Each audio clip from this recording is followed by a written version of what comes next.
এক দুপুরে গ্রামের এক চালা ঘরে মা বসে আছেন, হাতে কাঁচা লঙ্কা আর সর্ষে বাটা। পাশে রাখা আছে ধরা তাজা ইলিশ। বাইরে বৃষ্টি পড়ছে ঝিরিঝিরে।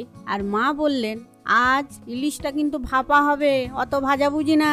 মাটির হাঁড়িতে নারকেল সর্ষে মেখে ধীরে ধীরে চুলোয় বসে যখন ঢাকনা খুলে এলো সেই ঘ্রাণ, বাড়ির সবাই ছুটে এলো হাত ধুয়ে।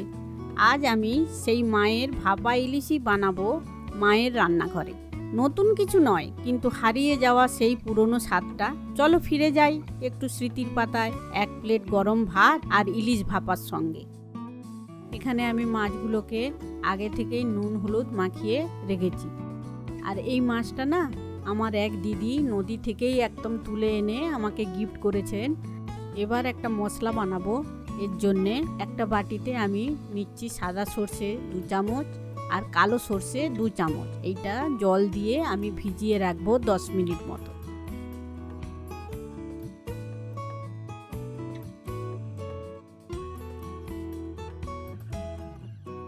দশ মিনিট পর এটা আমি ছেঁকে নেব।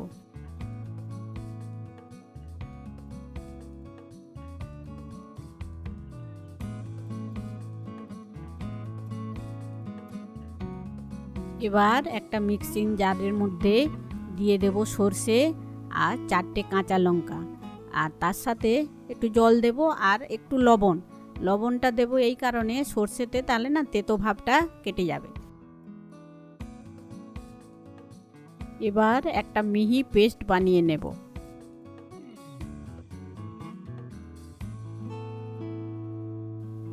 এবার পেস্টটা একটা ছাঁকনির সাহায্যে ছেঁকে নেব, কারণ এর যে খোসাগুলো থাকে না, এগুলো অনেকেরই গ্যাসের প্রবলেম হয়, সেই কারণে আমি এটা ছেঁকে নিচ্ছি। তোমরা চাইলে ছাঁকতে পারো, নাও পারো। আমি এখানে একটু জল ব্যবহার করেছি, ছাঁকতে সুবিধা হয়, তবে বেশি জল ব্যবহার করবে না, তাহলে পেস্টটা পাতলা হয়ে যাবে। এরপর 3 চামচ নারকেল কোড়া নিয়েছি, এটাও ভালো করে পেস্ট করে নেব।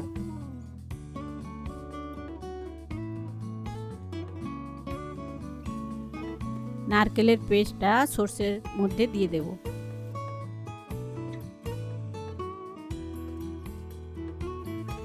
আর দেব জল ঝরানো টক দই।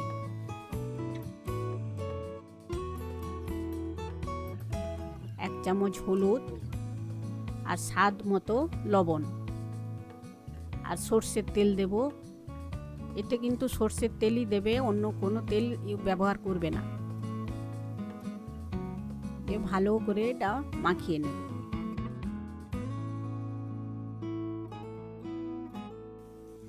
এবার একটা টিফিন বক্সের মধ্যে আমি মাছগুলো সাজাবো, তাই প্রথমে আমি একটু পেস্ট নিয়ে নিচ্ছি, চারিদিকে ভালো করে এটা ছড়িয়ে দেব।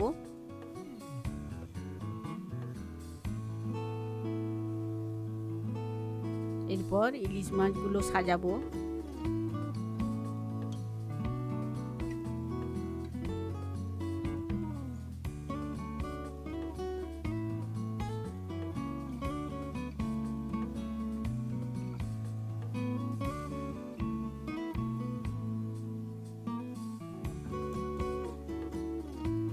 দেখো কৌটোর মধ্যে সাজিয়েছি, এর উপর আবার ওই পেস্টটা দিয়ে একটা লেয়ার মতো করে দেব।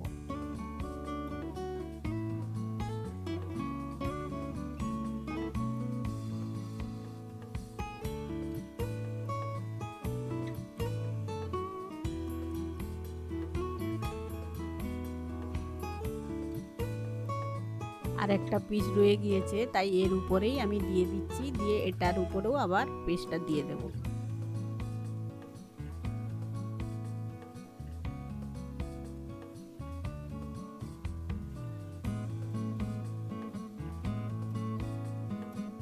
এবার একটু ট্যাপ করে দেব যাতে সমানভাবে ছড়িয়ে যায় পেস্টটা।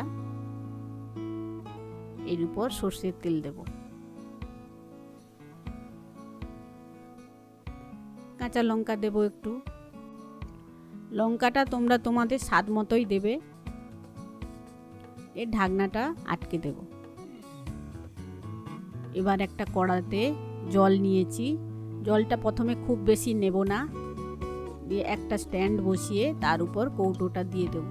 খুব বেশি দিলে না কৌটোর উপরে জল যদি উঠে যায় তাহলে জলটা ভেতরে ঢুকে যেতে পারে। দিয়ে একটা ঢাকনার সাহায্যে আমি 5 মিনিট মতো হতে দিয়েছি। দেখো জলটা আমার কমে গিয়েছে, তাই আমি আবার 1 কাপ মতো জল দেব। দিয়ে আবার 10 মিনিট ভাপে রাখবো। 20 মিনিট মতো আমি রেখেছি। এরপর এটাকে নামিয়ে আমি 10 মিনিট মতো রেখে দেব। 10 মিনিট পর আমি ঢাকা খুলে দেখাচ্ছি এটা কেমন হয়েছে।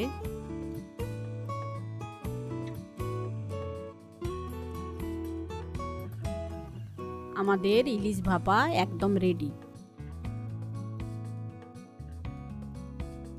এই রেসিপিটি গরম গরম ভাতের সাথে খুব ভালোই যায়। রেসিপিটি যদি তোমাদের ভালো লেগে থাকে তাহলে অবশ্যই একটা লাইক করো আর কমেন্টে জানিও তোমাদের মতামত। এরকম আরও রেসিপি দেখার জন্যে চ্যানেলটিকে সাবস্ক্রাইব করে রেখো। ভালো থেকো, সুস্থ থেকো। ফিরে আসছি অন্য কোনো রেসিপি নিয়ে।